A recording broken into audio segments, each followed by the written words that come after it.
Hello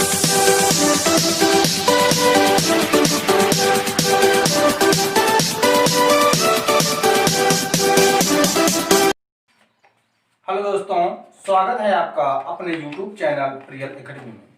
आज हम बात करने वाले हैं कक्षा 12 के गणित के बारे में, जो चैप्टर है हमारा ऑफ व्यू मैट्रिक्स, जिसके बारे में आज हम अध्ययन करेंगे। तो चलिए शुरू करते हैं। जैसे मान लीजिए, सबसे पहला चीज ऑफ व्यू को हम कैसे लिखते हैं। ऑफ व्यू को लिखने के लिए सबसे पहले हम बड़े ब्रैकेट के अंदर इसके अवयवों को लिखा जाता है।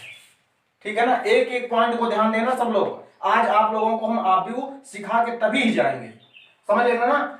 चलिए, अगर इसको हम ध्यान दीजिए, ऑफ व्यू और सारणिक में बस थोड़ा ही अंतर है, तो आप लोग कंफ्यूज मत होना। बस केवल ध्यान देना है आप लोगों को कि ऑफ व्यू को हम बड़े ब्रैकेट के अंदर रखते हैं, और अगर हम इसको यहां से मिटा देंगे, अगर इसको आप केवल सीधी सीधी लाइन में लिख देंगे तो ये क्या बन जाएगा, सारणिक बन जाएगा, जो कि हमारा गलत हो जाएगा। ठीक है ना। तो ऑफ व्यू को सबसे पहला काम हमको ये करना है कि इसको हम बड़े ब्रैकेट के अंदर लिखते हैं। ठीक है। अब उसके बाद बात आती है इसके अवयव की, कि इसमें क्या क्या होते हैं, कौन कौन से अवयव होते हैं, कितनी कौन सी पंक्ति होती है, कौन से स्तंभ होते हैं। आइए देखते हैं।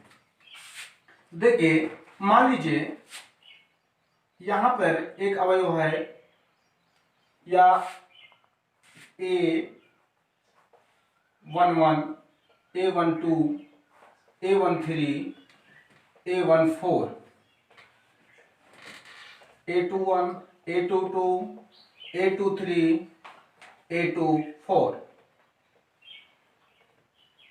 A31, A32, A33 और A34।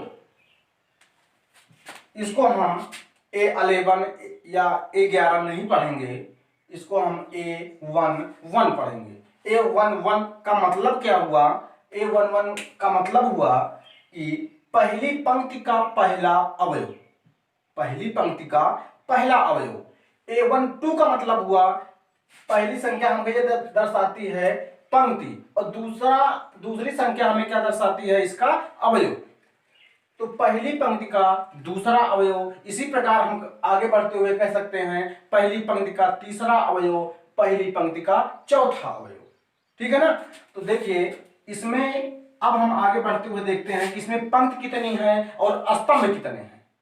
पंक्ति कितनी है, स्तंभ कितने हैं। तो देखिए, जो रेखाएं, जो अवयव ऐसे ऐसे को गिने जाएंगे, मतलब सीधे सीधे, ठीक, पड़े हुए, जो पड़े हुए गिने जाएंगे उसको हम पंक्ति कहेंगे, और जो खड़े हुए गिने जाएंगे उसको हम स्तंभ कहेंगे। बात आई समझ में? जो पड़े हुए गिने जाएंगे वो पंक्ति कहलाएंगे, और जो खड़े हुए गिने जाएंगे वो स्तंभ कहलाएंगे। तो देखिए, इसमें कितने लोग पड़े हुए हैं, 1, 2 और 3। तो इसमें कितनी पंक्ति हुई, 3 पंक्ति हुई। पंक्ति कितनी हुई इसमें, 3। और खड़े कितने लोग हैं इसमें, 1, 2, 3 और 4। तो स्तंभ कितने बन जाएंगे इसमें, 4 बन जाएंगे। 4 पंक्ति को हम रो लिख सकते हैं, रो, और स्तंभ हमारा होता है कॉलम। ठीक है ना। तो हम पंक्ति हमारे कितने हैं इसमें, 3 हैं, और स्तंभ हमारे कितने हैं, 4। ठीक। तो ऑफ व्यू हमारा ये कैसा है, ऑफ व्यू हमारा कैसा है। देखिए, ऑफ व्यू जो बनता है वो पंक्ति और स्तंभों के मिलन से बनता है।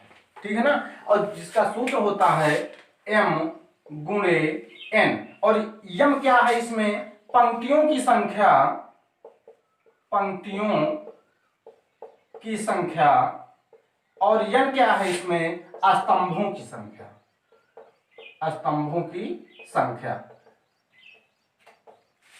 ठीक है, नंबर ऑफ रो और नंबर ऑफ कॉलम। अब आगे बढ़ते हुए देखते हैं, ये बात ज्यादातर सभी लोगों की समझ में आ गई होगी। जिसको समझ में नहीं आया, एक बार वीडियो को रिवाइज करके आप फिर से देखिए, आपको जरूर समझ में आएगा। फिर देखते हैं आगे बढ़ते हुए। अब बात आती है इसमें कि इसमें पंक्ति और स्तंभ के अवयवों को कैसे गिना जाता है या इसकी कोट क्या होती है, इसके बारे में अध्ययन करेंगे। अगर बात आए इसमें कि इस आव्यूह की, मतलब ये कौन सा आव्यूह है, 3 × 4 के रूप में, 3 × 4 के रूप में, मतलब 3 पंक्ति और 4 स्तंभ के रूप का ये आव्यूह है। ठीक, इसमें पंक्ति कितनी है, स्तंभ कितने हैं, कितने अवयव हैं और आव्यूह की कोट क्या है। तो पंक्ति तो हमने आपको पहले बता दिया, स्तंभ भी बता दिया। अब बात आती है इसके कोट की। तो कोट के लिए कोट, आव्यूह की कोट जो होती है, आव्यूह की कोट जो होती है वो होती है पंक्ति गुणे स्तंभ। तो पंक्ति कितनी है इसमें, 3 और स्तंभ कितने हैं, 4। ठीक है, इसको हम 3 × 4 लिखेंगे, ना कि बराबर 12 लिखेंगे। 12 इसको नहीं लिखना है, अगर आप 12 लिख दोगे तो ये गलत हो जाएगा इसका कोट। ठीक है ना, तो 12 कब लिखना है, आइए हम देखते हैं।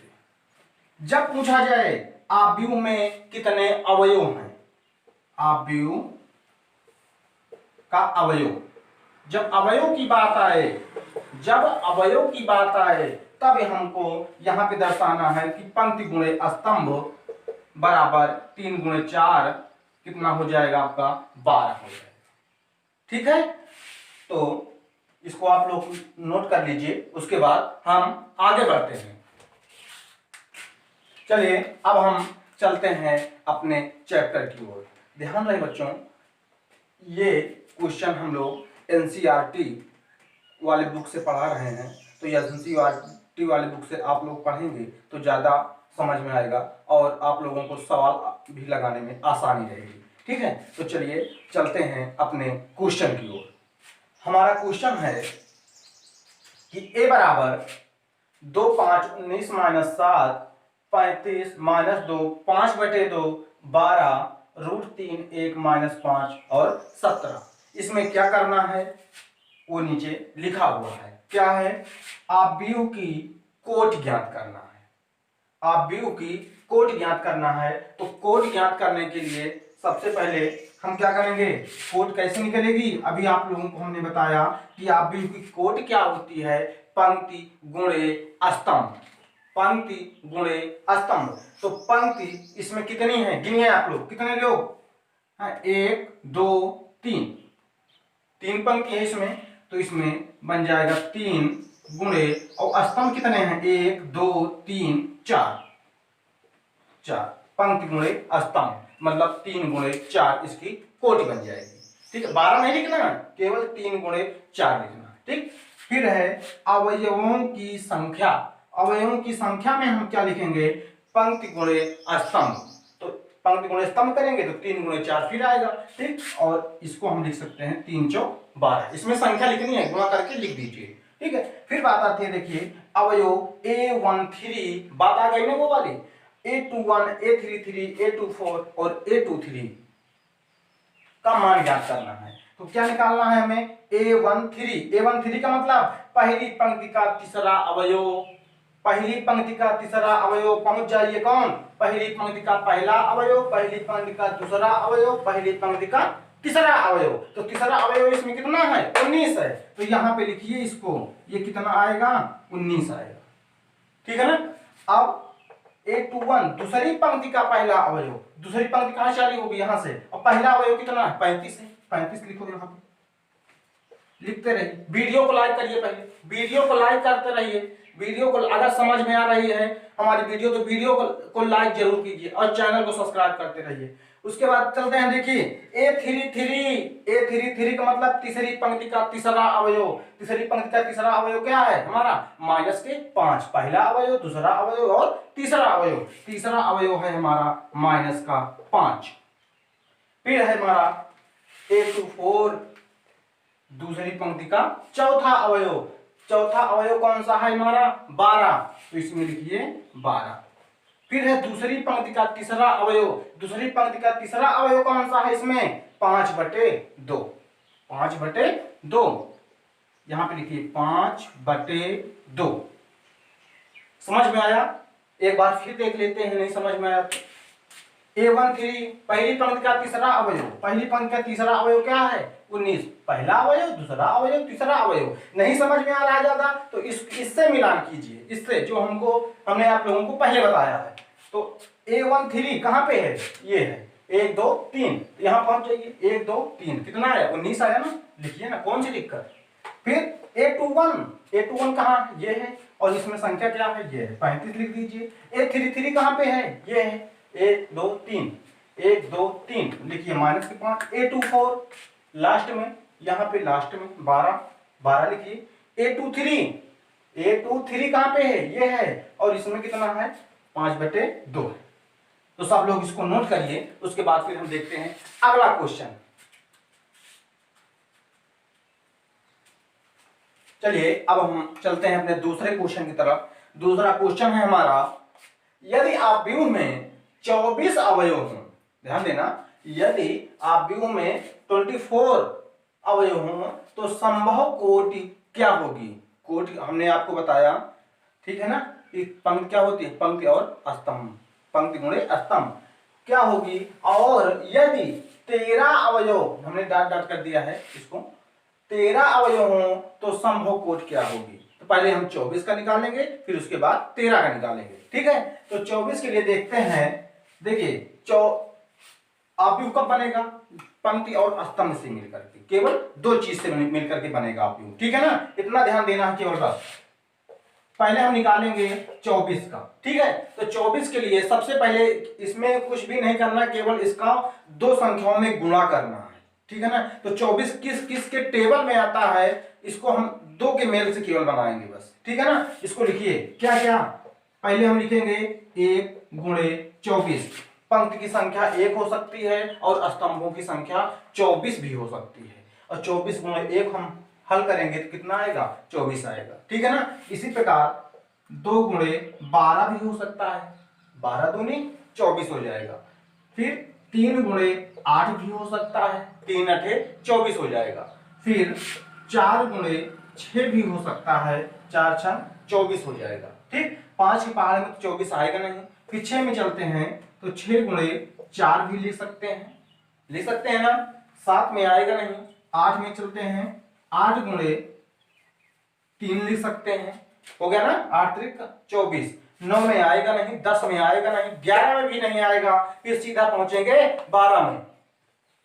12 गुणे 2, पंक्तियों की संख्या 12। यहां पे मत कंफ्यूज होना कि यहाँ पे 2 गुणे 12 लिखा हुआ है। देखिए 12 यहाँ लास्ट में है, यहाँ पहले है, यहाँ पे स्तंभ है और यहाँ पे पंक्ति है, ठीक है ना। तो देखिए 12 गुणे 2 24 हो जाएगा। फिर क्या आएगा इसमें? केवल बनेगा इसमें 24 गुणे 1।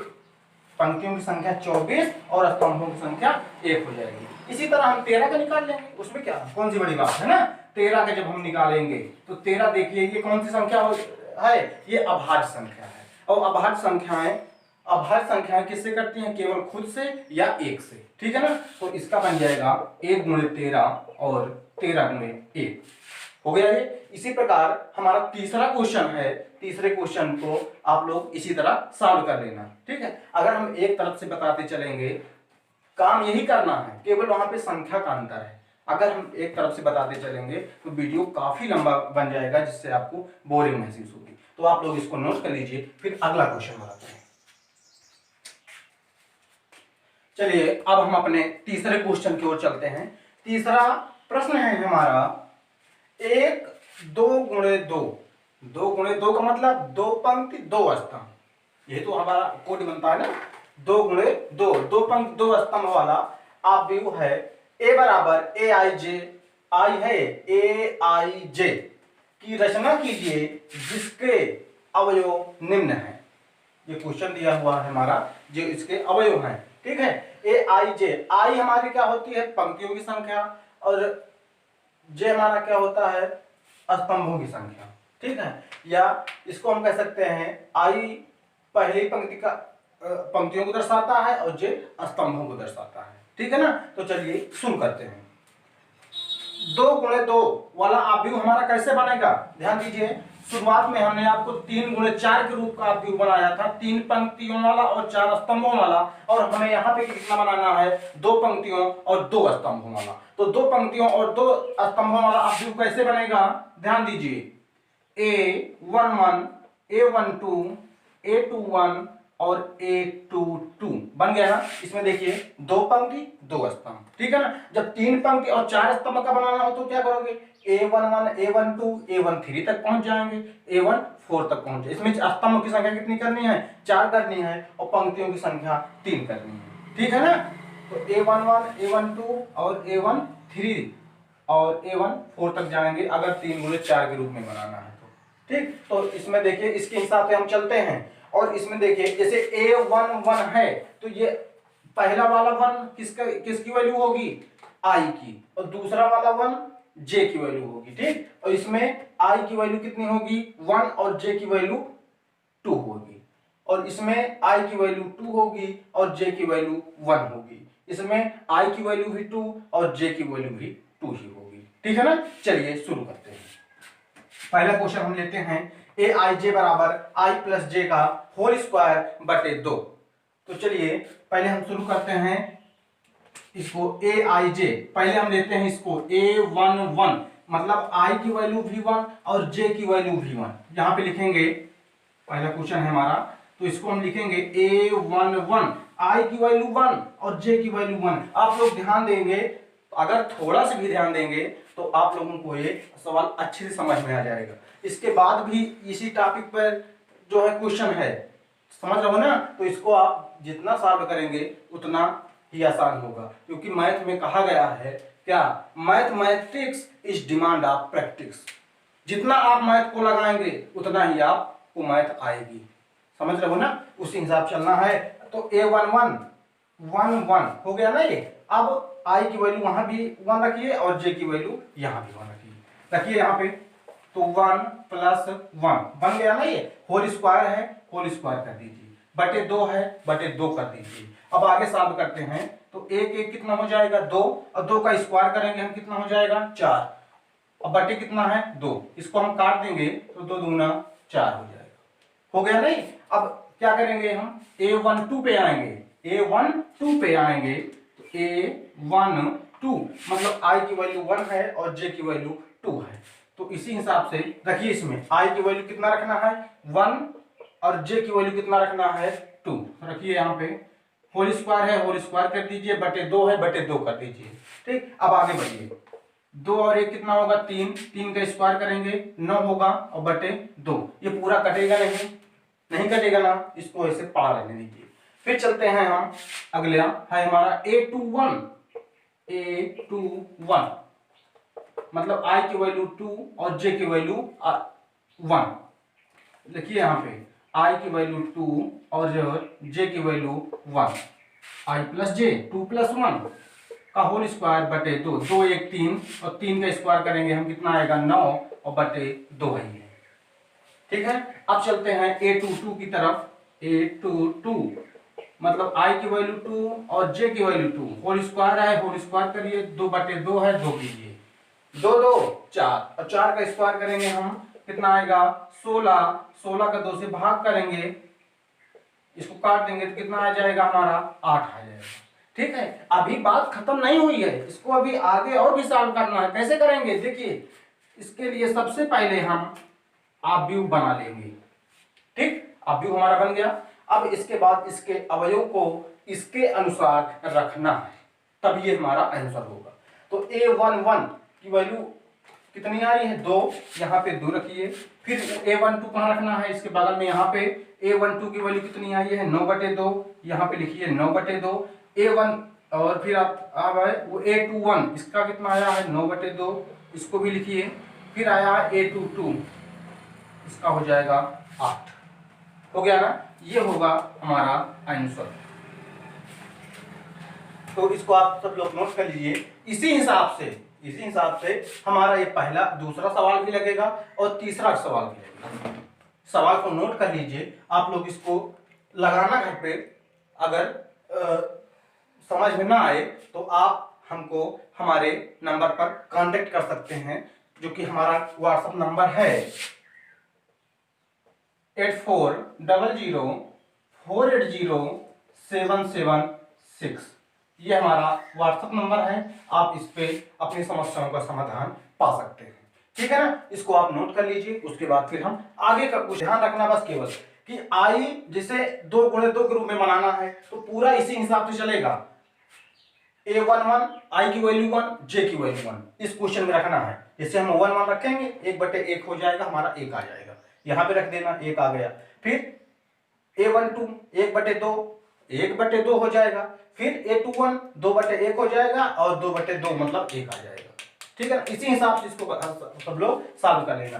दूसरा क्वेश्चन, चौथा क्वेश्चन था ये, पांचवें में भी यही करना है। 3 गुणे 4 के रूप में आप भी को दर्शाना है। कितना? 3 गुणे 4 के रूप में। जब 3 गुणे 4 के रूप में आप दर्शाएंगे तो इसको हम ऐसे लिख सकते हैं A11 A12 A13 और A14 A21 A22 A23 और A24 A31 A32 A33 और A34। इसमें देखिए पंक्ति कितनी हो गई? 1 2 3, 3 पंक्ति, 1 2 3 4, 4 स्तंभ, तो 3 गुणे 4 के रूप का ये बन जाएगा। ठीक, और जो क्वेश्चन होगा उसी हिसाब से इसमें भी मान रखना है जैसे आप इसमें रखे हो। आप लोग घबराना नहीं कि ये देखने में कुछ भी बड़ा नहीं है, इसको आप सॉल्व करेंगे आसानी से सॉल्व हो जाएगा। ठीक है, इसको नोट कर लीजिए, फिर आगे क्वेश्चन बताते हैं। चलिए अब हम चलते हैं अपने अगले क्वेश्चन की तरफ। अगला प्रश्न है हमारा, एक्स वाई जेड का मान ज्ञात कीजिए। जो क्वेश्चन है हमारा, 3 क्वेश्चन है इसमें जो दिया हुआ है। ये 4x 3 5 y1 z5। ठीक है, इसमें x y और z का मान निकालना है। तो पहला क्वेश्चन है हमारा, पहला क्वेश्चन तो बिल्कुल ही सरल है। इसके हिसाब से इसको कैसे सॉल्व करना है, देखिए दोनों पक्षों में जहां पे भी x y z या a b c d किसी का भी मान निकालना हो, इसके लिए हम क्या करते हैं, दोनों पक्षों के संगत अवयवों की तुलना करते हैं। संगत अवयव क्या होते हैं? जैसे मान लीजिए यहाँ पे क्या है, 4 है, ये पहली पंक्ति का पहला अवयव है और इसके स्थान पर क्या है, y है। ठीक है ना, यहाँ पे x है तो यहाँ पे 1 है, यहाँ पे z है तो यहाँ पे 3 है और 5 है, यही वाला, इससे कोई वो नहीं है। देखिए तो x y z का मान निकालने के लिए केवल इसके संगत अवयवों की तुलना करने पर ही हमारा मान निकल रहा है। कैसे? x है, x के स्थान पर यहाँ पे कितना है, 1 है। ठीक, तो यहाँ पे हम केवल लिखेंगे कि संगत अवयवों की तुलना करने पर,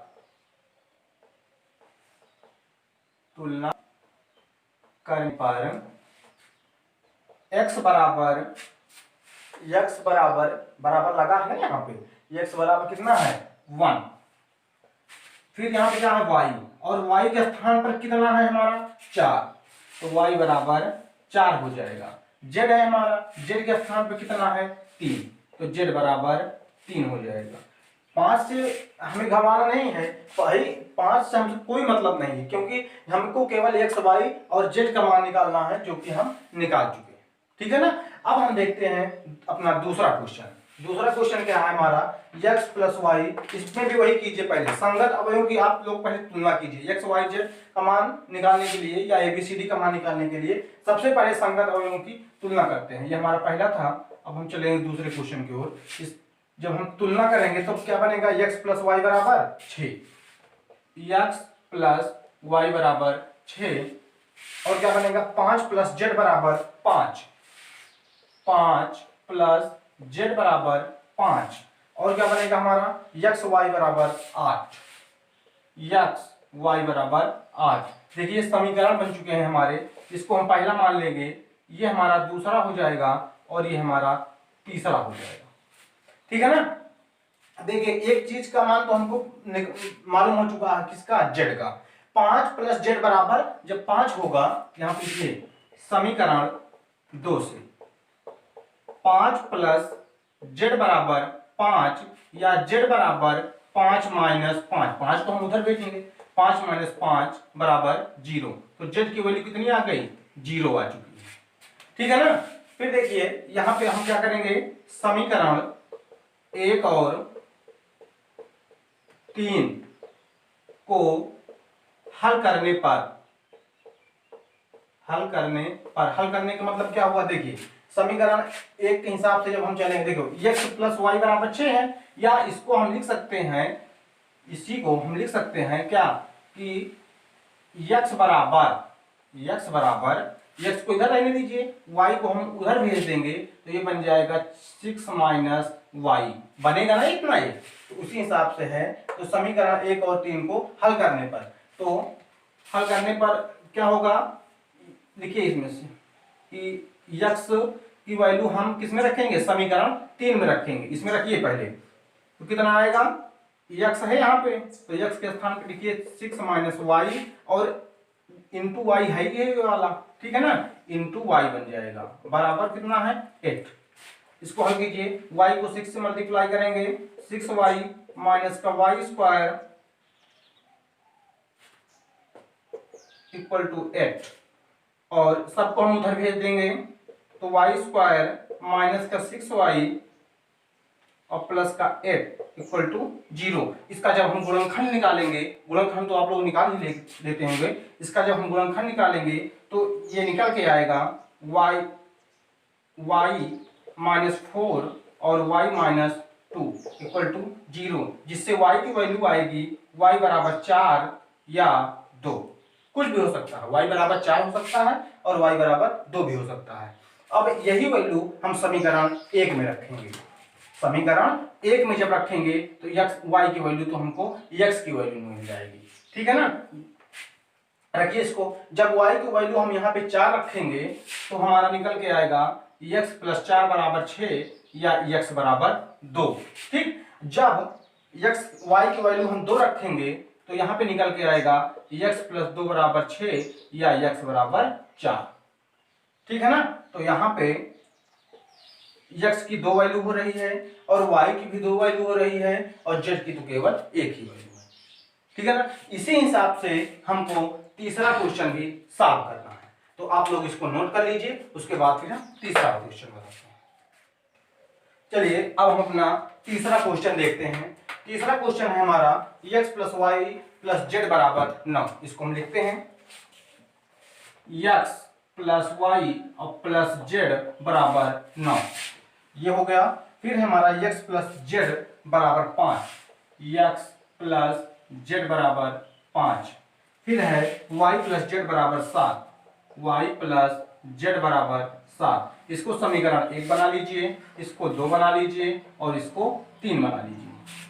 ठीक है, वीडियो समझ में आ रही होगी तो आप लोग इसको लाइक करते रहिए, लाइक जरूर करिए, यही हमारी गुरुदक्षिणा होगी। ठीक है ना।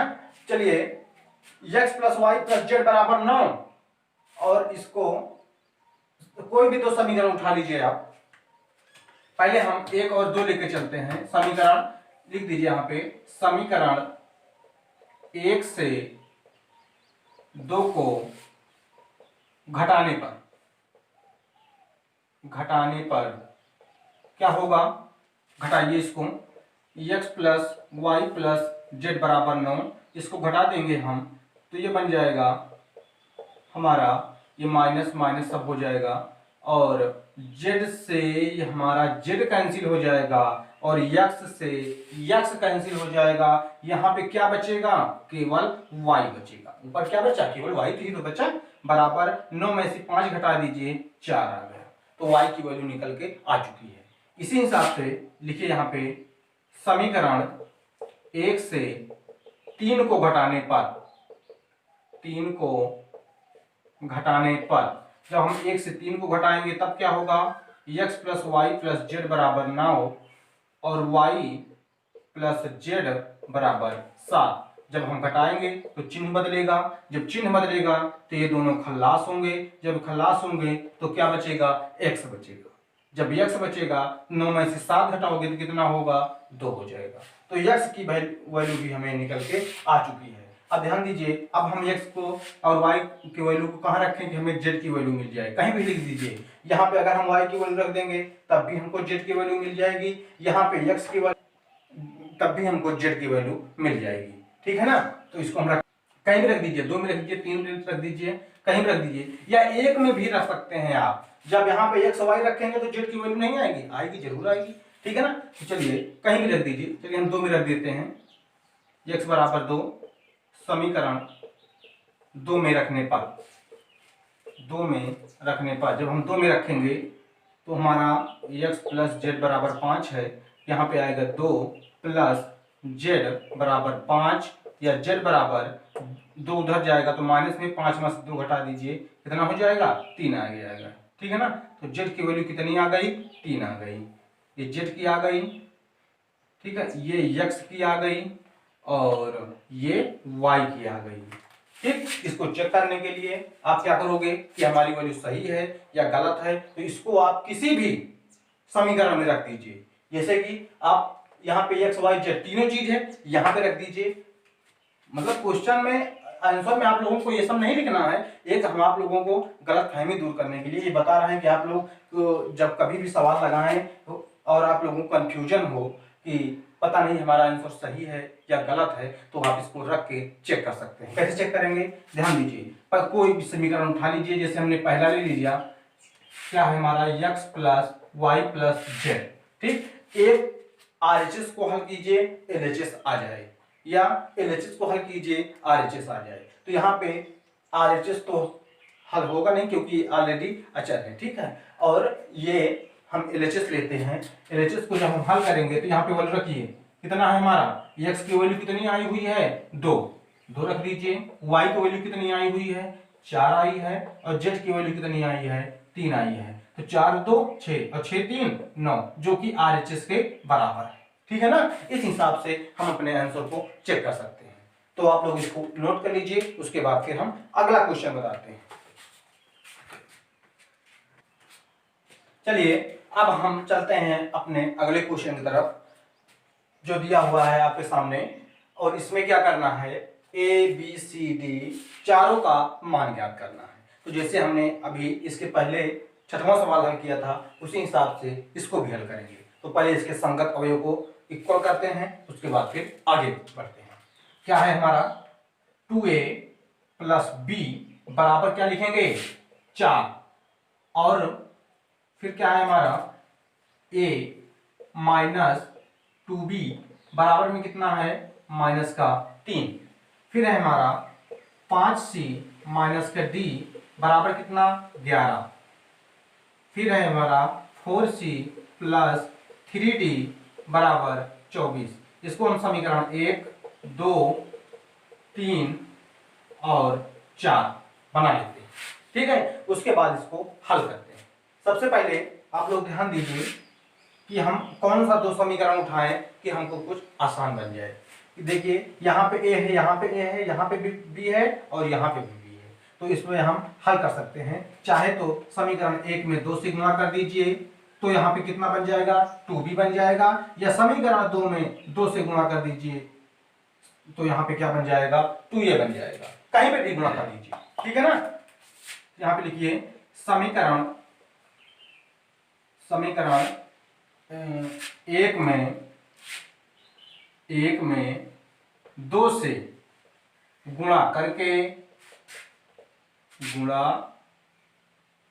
करके समीकरण 2 में जोड़ने पर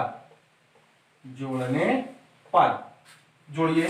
समीकरण 1 में पहले हमें क्या करना है, 2 से गुणा करना है। 2 से गुणा कीजिए, पूरे में होगा तो 2 दूना 4a हो जाएगा, प्लस b में 2 से गुणा करेंगे 2b हो जाएगा, और बराबर है ही है, और 4 में 2 से गुणा करेंगे 8 हो जाएगा।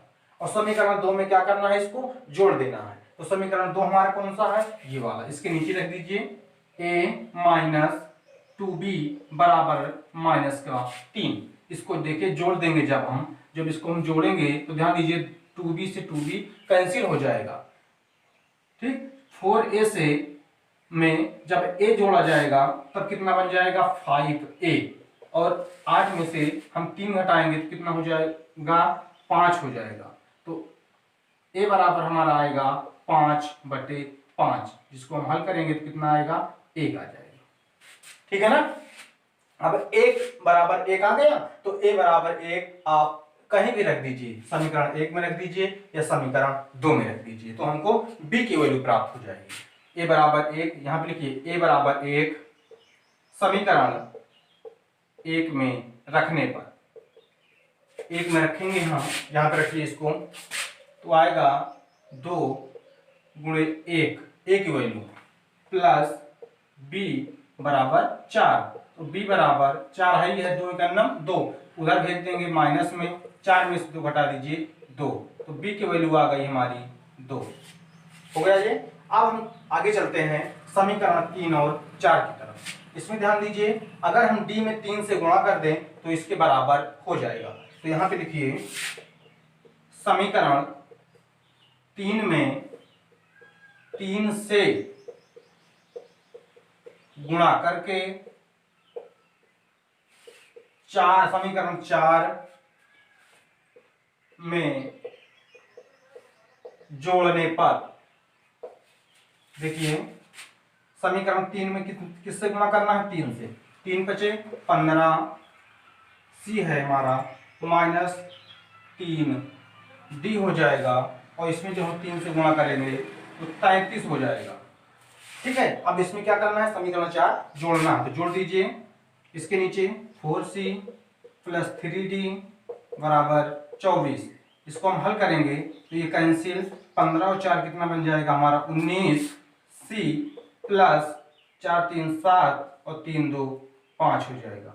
इसको हम काटेंगे तो 19 3 57 और c की वैल्यू आ जाएगी हमारी 3, और c बराबर 3 यहाँ पे लिख दीजिए, c बराबर 3 समीकरण 3 में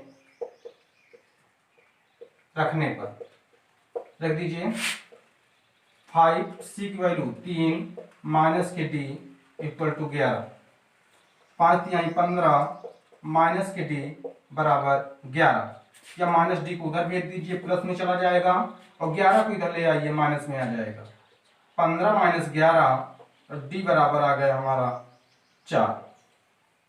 ठीक है ना। तो हमारी चारों वैल्यू निकल के आ चुकी है। ठीक, ए की वैल्यू कितनी आई है, 1 आई है, ए की वैल्यू 1, बी की वैल्यू 2, सी की वैल्यू 3 और डी की वैल्यू 4। आपको कंफ्यूजन हो कहीं पे भी लिख के इसको चेक कर सकते हैं, जिससे इसके पहले याद रखेंगे। ठीक है ना। अब इसके बाद 8वां क्वेश्चन है हमारा कि कौन से वर्ग अवयव हैं। ऑप्शन दिया हुआ है इसमें कि कौन से वर्ग अवयव हैं। तो वर्ग अवयव कौन से होते हैं, वर्ग अवयव वे अवयव होते हैं जिनमें पंक्तियों और स्तंभों की संख्या बराबर हो, वही वर्ग अवयव कहलाते हैं। मान लीजिए किसी में अगर 2 पंक्ति हैं और अगर 2 स्तंभ हैं तब वो वर्ग अवयव होगा, या अगर 2 पंक्ति हैं 3 स्तंभ हैं तो वो वर्ग अवयव नहीं होगा। ठीक है ना। तो इसके कंडीशन में हम कह सकते हैं पंक्तियों और स्तंभों की संख्या जब बराबर होगी तो वो वर्ग अवयव होगा। जो पंक्तियों को हम जानते हैं किससे प्रदर्शित करते हैं, यम से, और स्तंभों को यन से, तो यम बराबर यन, मतलब पंक्तियों की संख्या बराबर स्तंभों की संख्या अगर बराबर होगी तो वो कौन सा अवयव होगा, वो होगा हमारा वर्ग अवयव, वर्ग अवयव। ठीक है ना। तो आप लोग इसको नोट कर लीजिए और इसका नोट्स आप लोग बना लीजिए, जो आपको काफी हेल्प करेगी। ठीक है ना। अगर आप लोगों को वीडियो तो पसंद आई ही होगी, इसमें कोई शक नहीं है, तो आप लोग इसको लाइक कीजिए ज़्यादा से ज़्यादा। ये आपका चैनल है, ये आपका चैनल है, इसको आप आगे बढ़ाइए। जितना आप लोग इसको शेयर करेंगे, जितना वीडियो को लाइक करेंगे, जितना देखेंगे, उतना ये वीडियो ग्रोथ करेगी। आप लोग क्या करते हैं, आप लोग वीडियो को थोड़ा सा देखते हैं, उसके बाद सोचते हैं कि मैं इसको लाइक क्यों करूं, चैनल को सब्सक्राइब क्यों करूं। तो ऐसा आप लोगों की गलतफहमी है। अगर आप लोग किसी का सम्मान नहीं करेंगे, किसी को आप आदर नहीं देंगे, तो वो आपका को आदर नहीं देगा। अगर आप किसी छोटे को, छोटा हो या बड़ा हो, अगर उसको आप रिस्पेक्ट देते हैं तभी वो आपको रिस्पेक्ट देता है। तो इस हिसाब से आप लोग इसको आगे बढ़ाइए, चैनल आपका है, आप इसको आगे बढ़ाते रहिए। वीडियो को लाइक कीजिए, सब्सक्राइब कीजिए और ज़्यादा से ज़्यादा इसको शेयर कीजिए। Thank you for watching my video and subscribe my channel, press the bell icon. Thank you.